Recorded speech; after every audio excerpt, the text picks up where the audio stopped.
Le Creux, ce matin, on va se pencher sur une page noire de notre histoire. Entre les années 60 et les années 80, 2000 enfants réunionnais ont été envoyés en métropole pour repeupler les campagnes. Et pour la première fois cette année, une journée commémorative a été organisée.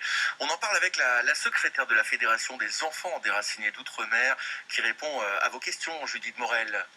Bonjour Valérie Andanson. Bonjour Justine. La première journée commémorative sur l'histoire des Réunionnais de la Creuse a eu lieu le 20 novembre dernier. Pour vous, c'est une avancée importante ? Pour nous, cet événement est une avancée très importante. C'est vrai que notre histoire n'est pas assez discutée, ça c'est certain.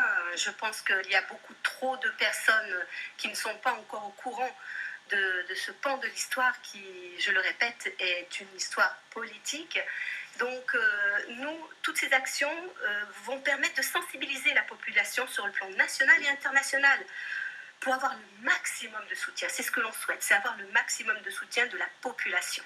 Ça va nous permettre de, mettre la pression au gouvernement et pouvoir demander réparation. Nous, ce qu'on a besoin, c'est du soutien de la population. Et d'après vous, cet événement, est-ce qu'il peut vous aider dans votre combat concernant la mise en place d'un lieu de mémoire pour les Réunionnais de la Creuse ? Oui, comme je vous l'ai dit, tout simplement parce qu'à force de mettre la pression au gouvernement, on demande des préconisations. Vous savez que le lieu de mémoire à Guéret fait partie des préconisations des experts de la Commission nationale.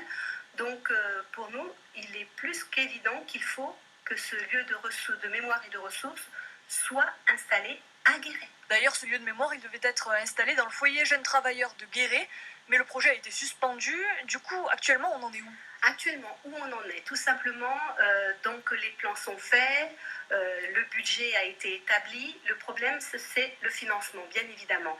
Je pense que ça va se faire, mais par contre, ça va prendre beaucoup plus de temps. Nous avions prévu une commémoration en fin 2023. Mon avis, il faudra bien compter une année de plus, parce qu'il faut absolument qu'on trouve des fonds. La région Nouvelle-Aquitaine va financer une partie, mais il nous manque quand même un gros budget pour finaliser l'opération. Et comment vous espérez compléter ces aides de la région ? Est-ce que vous comptez faire un appel aux dons ? Pourquoi pas faire un appel aux dons, mais c'est vrai qu'aujourd'hui ce n'est pas évident, vu la conjoncture actuelle, mais nous allons aussi voir au niveau de l'Europe, puisque notre fédération a signé une motion avec la Suisse en septembre, et peut-être qu'il y aura une ouverture sur le plan européen. Donc nous allons tenter cette ouverture-là. Nous allons voir également avec le ministère des Outre-mer d'autres ministères pour qu'ils puissent nous aider à mettre en place ce lieu de ressources et de mémoire qui est très important pour nous. Vous pouvez nous expliquer justement en quoi ça va consister ce lieu de mémoire ? Quelles activités seront organisées dans ce lieu ? Dans ce lieu de mémoire et de ressources qui, je le répète, est vraiment un lieu de mémoire et de ressources vivant. C'est-à-dire que nous allons faire par exemple des expositions photos, les élèves pourront venir étudier l'histoire, il y aura toutes nos archives. Je crois que c'est la transmission qui est importante, la transmission de l'histoire avec tous les éléments qu'on peut avoir autour de cet exil d'enfants. Et vraiment, on espère pouvoir faire des actions fortes à Guéret. Tout simplement parce qu'il faut aussi que l'on se réconcilie avec les Creusois. Il faut que l'on se réconcilie avec cette histoire.